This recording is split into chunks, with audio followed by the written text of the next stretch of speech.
everyone, I'm Jessica from SMA1 Bali as the affirmative side of the house. Today, I will talk about this house would abolish primary and middle school years that group children based on age and instead group them by competency and intelligence. Before that, I will define the motion first. This house is the Ministry of Education of a developed country that follows a traditional competency, Indonesia.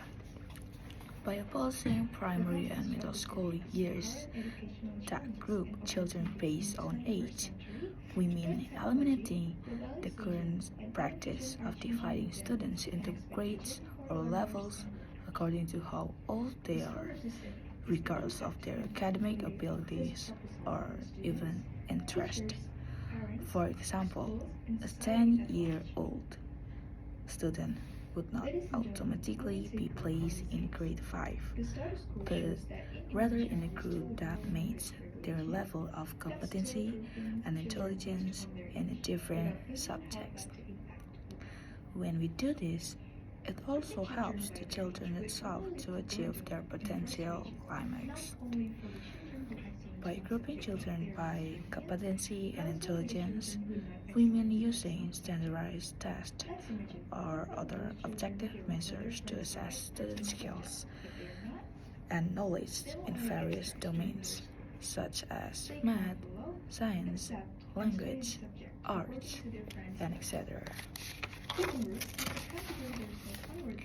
We also mean allowing students to progress at their own pace and choose their own learning paths or learning style according to their strengths and weakness and even preference. For example, a student who excels in math could advance to higher levels of math courses without having to wait for their peers or complete other subjects that they are not interested in. It also works vice versa. When a student excels in art, could advance to higher levels of art itself without having to wait for their peers or complete other subjects that they are not interested in. If we do this, it will help the student itself to achieve their full potential and be the best version of themselves. The status quo in Indonesia is still using traditional system by grouping people by their age. For example, people who are advanced in some subjects is placed in a bunch of people who are not in the same levels with them. They will feel sort of burden and less motivation. And unfortunately, schools are organized by age rather than subject areas. In secondary school, you've got departments which are organized by subject or by discipline. So you'll have the math department or the science faculty, the English faculty or foreign language faculty. However, there is quite strong organization by chronological age. 12 years old are educated separately to 13-year-old. It's not so much that slave to tradition as we are talking a view that all children of a certain age are going to be at the same development level, and that's just not a practical view to take. Some kids who are in years 4 to 5 at school are as mature as a year 6 kid.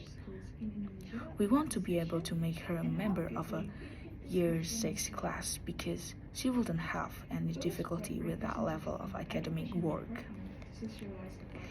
In sport and athletics, weight, size, and height have a direct impact on how the kid is going to perform. But in academic work, weight, size, and height don't make any difference at all. For example, if you got a kid in year 7 who is very bright at maths, his size doesn't make a darn of difference. If we're dealing with the education of kids who are intellectually not good, We don't look at their height. We look at their capacity to learn, and we compare that with the capacity to learn of an average kid. Equally with gifted kids, we don't say, okay, I love to think about putting this kid up to the grade above, but he's still only average height for his age. We shouldn't worry about that. We've got to be awfully careful when we are looking at one sort of definition of kids and using it to compare it to average kid or intellectually not disabled kid, that we don't make comparisons that they are not necessary or valid. Emotional maturity in kids tend to be correlated with their intellectual ability rather than their chronological age. A kid who is 6 but is more like an 8-year-old in the way she thinks, and probably more like a 7 or 8-year-old in the way she feels.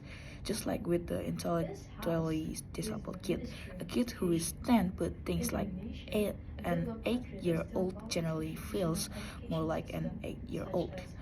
With kids, the way they think, the self-talk, and the way they feel are very closely correlated, much more so than how it is in adulthood. Students and educators can benefit from ability grouping. Some of the potential positive effects of ability grouping involve students in small groups may receive more individual attention than they would in a large classroom setting.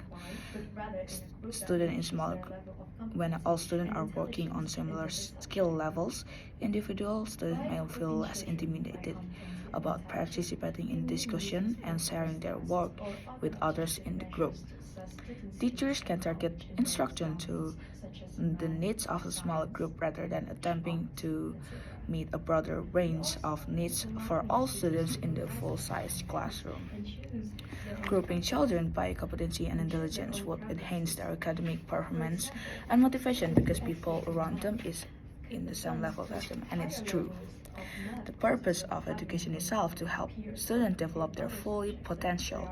Therefore, it's logical and beneficial to group people according to their individual needs and abilities, rather than their chronological age, which is so irrelevant.